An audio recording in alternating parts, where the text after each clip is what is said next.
വീട്ടിലിരിക്കുന്നത് കൊണ്ട് നമ്മൾ വെറും ഒരു വീട്ടമ്മ മാത്രമല്ല, ഒരു വീട്ടിനെ തന്നെ മെയിൻറ്റെയിൻ ചെയ്യുന്ന ഒരു വ്യക്തിയും കൂടിയാണ്. ശരിയല്ലേ? നമുക്ക് തന്നെ അറിയാണ്ട് നമ്മൾ എത്രയോ കാര്യങ്ങൾ നമ്മൾ വീടിന് വേണ്ടി ചെയ്തു കൊടുക്കുന്നുണ്ട്.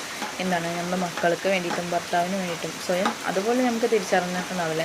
ഏകദേശം ഒരുപാട് കാര്യങ്ങൾ നമ്മൾ ചെയ്തു കൊടുത്തിട്ടാണ്. അതിൻ്റെ ഒപ്പം നമ്മുടേതായിട്ടുള്ള ഒരു കരിയറും നമ്മൾ ബിൽഡ് ചെയ്യാൻ പഠിക്കണം കേട്ടോ. അപ്പോൾ കരിയർ ബിൽഡ് ചെയ്യാൻ നമ്മൾ പുറത്തൊന്നും പോകണമെന്നില്ല. നിങ്ങളുടെ വീട്ടിലിരുന്നിട്ട് തന്നെ നിങ്ങളുടെ ഒഴിവ് സമയം ഉപയോഗിച്ച് നിങ്ങൾക്ക് എന്താണോ നിങ്ങൾ ആഗ്രഹിക്കുന്നത് അത് നിങ്ങൾക്ക് തന്നെ ചെയ്തു നല്ല രീതിയിൽ നിങ്ങളുടെ ജീവിതം ക്രിയേറ്റ് ചെയ്തെടുക്കാൻ പറ്റും.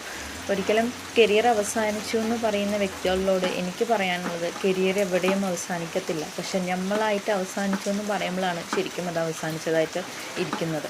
അപ്പോൾ ഒരിക്കലും നമ്മുടെ കരിയറിനെ നമ്മളായിട്ട് തന്നെ അവസാനിക്കാൻ വിടാൻ പാടില്ല കേട്ടോ. അപ്പോൾ കല്യാണം കഴിഞ്ഞാലും കുട്ടികളായാലും നമ്മുടേതായിട്ടുള്ള കരിയർ എന്നും അവസാനിക്കത്തില്ല. നിങ്ങൾക്ക് പഠിക്കാനുള്ള ഒരു മനസ്സും അതേപോലെ നിങ്ങളുടെ മേലുള്ള ഒരു കോൺഫിഡൻസും നിങ്ങൾക്കുണ്ടെങ്കിൽ പുതിയതായിട്ടുള്ള ഓരോ കാര്യങ്ങൾ ചെയ്യാനും അത് പ്രവർത്തിക്കാനും നിങ്ങളെ കൊണ്ടും പറ്റും കേട്ടോ. എൻ്റെ ജീവിതത്തിൽ ഞാനൊരു മാറ്റം ആഗ്രഹിച്ചതാണ് എനിക്ക് സ്വന്തമായിട്ടുള്ള ഒരു വരുമാനം എന്ന് പറയുന്നത്. 2026 കഴിയുമ്പോൾ നിനക്ക് എന്ത് നേടാൻ പറ്റിയെന്ന് ആരെങ്കിലും നമ്മുടെ അടുത്ത് വന്ന് ചോദിച്ചാൽ, അപ്പോൾ ചിലരുടെ മറുപടി എന്ന് പറയുന്നത് ഒന്നും നേടാൻ പറ്റിയില്ല, ജസ്റ്റ് വീട്ടിലത്തെ കാര്യങ്ങൾ ചെയ്തു കൂട്ടി, അതല്ലാണ്ട് മക്കളെ നോക്കി വീട്ടിലെ കാര്യങ്ങൾ ചെയ്തു, അത് മാത്രമേ പറയാനുണ്ടാവുള്ളൂ. പക്ഷേ എന്നെ സംബന്ധിച്ച് എൻ്റെ അടുത്ത് ഏതെങ്കിലും ഒരു വ്യക്തി വന്ന് ചോദിക്കുകയാണെങ്കിൽ എനിക്ക് പറയാൻ പറ്റും, എനിക്ക് സ്വന്തമായിട്ടൊരു വീട് വെക്കാൻ പറ്റിയെന്ന്. 2026 കഴിയുമ്പോഴേക്കും എൻ്റെ വീട്ടിലത്തെ പണി എല്ലാം കംപ്ലീറ്റ് ആവണം കേട്ടോ. അപ്പോൾ സ്വന്തമായിട്ട് എനിക്കൊരു വീട് വെക്കാൻ പറ്റിയിട്ടുണ്ട്. കാരണം എൻ്റെ സ്വന്തമായിട്ടുള്ള ഒരു അധ്വാനമാണ്, സ്വന്തം വരുമാനം കൊണ്ടാണ്. മനസ്സിലായോ? അപ്പോൾ ഒരിക്കലും നമുക്ക് കുന്നോളം വരുമാനം കിട്ടണമെന്നല്ല ഞാൻ പറയുന്നത്. സ്വന്തം വരുമാനമായാലും 100 രൂപ ആയാലും അത് സ്വന്തമായിട്ട് ഉണ്ടാക്കാൻ പഠിക്കണം.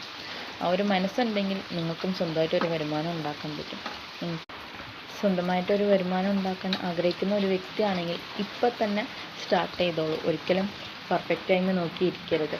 അപ്പോൾ എൻ്റെ ഒപ്പം ചേർന്ന് നിങ്ങൾക്കും ഒരു സ്വന്തമായിട്ടൊരു വരുമാനം ഉണ്ടാക്കണമെന്ന് ആഗ്രഹമുള്ള ഒരു വ്യക്തിയാണെങ്കിൽ ഇപ്പം തന്നെ കമൻറ്റ് സെക്ഷനിൽ റെഡി എന്ന് കമൻറ്റ് ചെയ്യുക.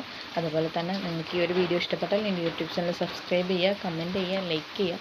നിങ്ങളുടെ പരിചയത്തിലുള്ള ഏതെങ്കിലും ഒരു വ്യക്തിക്ക് ഷെയർ ചെയ്ത് കൊടുക്കുക കേട്ടോ.